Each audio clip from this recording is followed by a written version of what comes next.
কাৰণে হ'ব যে আই পূজা প্ৰত্যেক বছৰ জেঠ মাহ বা আহাৰ মাহত এই দুটা মাহ যেতিয়া আম কঁঠাল পকে আধাৰ ফুল সোণাৰু ফুল যেতিয়া ভৰপূৰ হয় সেই লগত সামঞ্জস্য ৰাখি আমি আই পূজাটো কৰোঁ।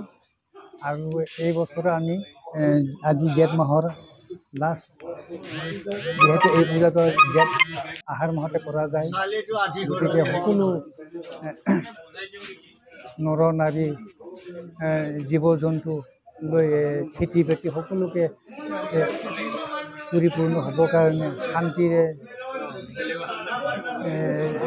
জীয়াই থাকিবৰ কাৰণে আমি কোনো বেমাৰ আজাৰ নোহোৱাকৈ এই পূজা পাঠ কৰোঁ।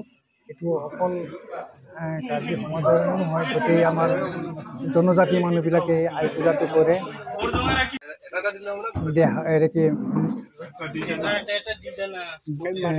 খেতি বাতি বেহা বাণিজ্য বেমাৰ আজাৰৰ পৰা যেন হাত সাৰি থাকে আৰু সকলোৱে যেন শান্তি সম্প্ৰীতিৰে জীৱন ধাৰণ কৰিব পাৰে। সেইকাৰণে আই পূজাটো কৰোঁ। আই পূজাটো ভেল পূজা বুলি কিছুমানে কয়। এই পূজাটো আমি গোটেই ৰাইজে পইচা চান্দা তান্দা তুলি আমি এই পূজাটো আমি ৩১ কোটি দেৱ দেৱতাৰ নাম লৈ স্মৰণ কৰি আমাৰ ইয়াত বেলতলা মৌজাৰ যিবিলাক দেৱ দেৱী নাম স্মৰণ কৰি আমি এই পূজাটো কৰোঁ, যাতে ইয়াৰ বেমাৰ আজাৰ নহয়। সেই বেমাৰ আজাৰৰ পৰা ৰক্ষা কৰি থাকিবৰ কাৰণে খেতি বাতি সম্পূৰ্ণ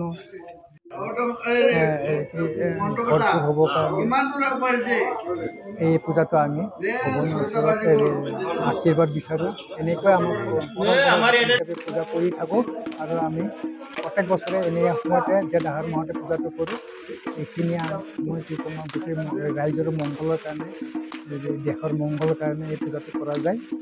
যেন ৩১ কোটি দেৱতাকে উদ্দেশ্য কৰি এই পূজাটো কৰা হয় আৰু বিশ্ব শান্তিৰ কাৰণে এইখিনি পূজা কৰা যায়। যেন কোনো উপায় মংগল নহয়, গোটেই জীৱনটো মংগল হ'বৰ কাৰণে সকলো ক্ষেত্ৰতে জয় জয়ময় হ'বৰ কাৰণে এই পূজাটো আমি কৰোঁ।